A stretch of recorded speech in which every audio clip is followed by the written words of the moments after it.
No, I'm not going to leave my stunningly beautiful wife for you, no matter how many tricks you might be able to do with a bar of soap.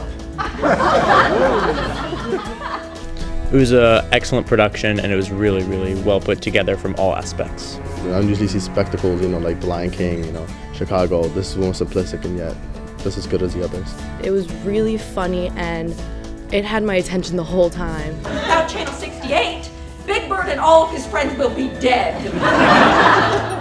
You're a lot closer to the actors themselves, and it's got to be a lot more difficult because you see more emotion, you're right there next to them.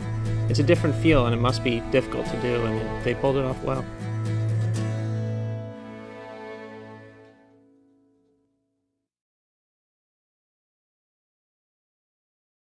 We just weren't doing what we wanted to do when we moved down here, and some of us were going on auditions, and some of us were getting cast in shows, and it was fine, but it just wasn't exactly what our dreams were.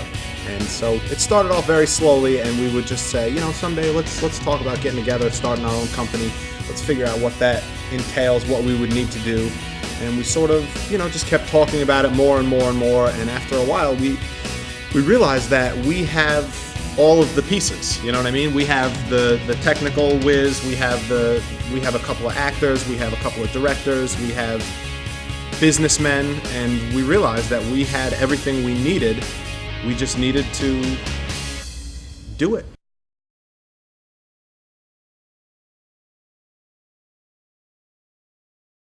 The SUNY New Paltz rugby team entered the 2007 season with the bitter taste of their previous season still fresh in their minds.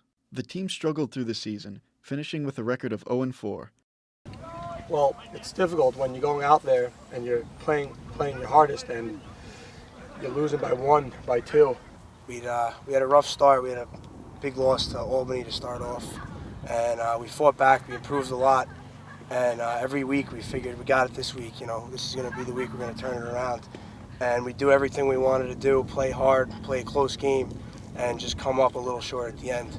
But the team has high hopes for this season, with the introduction of former intercollegiate All-American coach John McNamara. I kind of decided to get back into coaching. I recognized that New Paltz was certainly a local campus, and it struck me that there's great potential for rugby on this campus. And so I contacted the team.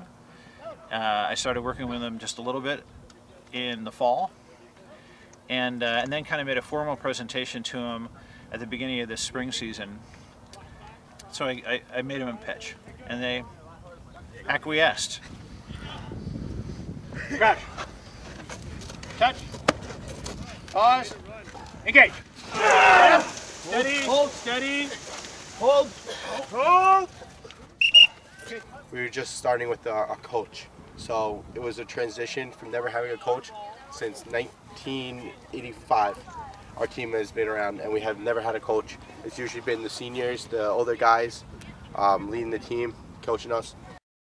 But neither McNamara nor the rest of the team see their previous lack of a coach as a disadvantage. There's some interesting dynamics on the team. There's internal leadership that's completely organic, which is actually a very good thing. We asked team captain and starting flanker Keith Van Wickler what goals the coach and team set for this season. Focus more on fitness. We noticed, every other team was not necessarily better and more skilled than us, more talented, but just in better shape. It's an 80-minute game. You're in constant movement for about 65 minutes of every game, kind of like soccer, except it's also a wrestling match, and you're driving into other players, and it's full contact. So I think in the world of international sport, it's probably the most demanding sport there is. Things are looking up for the New Paltz rugby team, and if Coach McNamara can work with the internal leadership of the team to harness their strengths, the team can turn themselves into an unstoppable force.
It's a lot.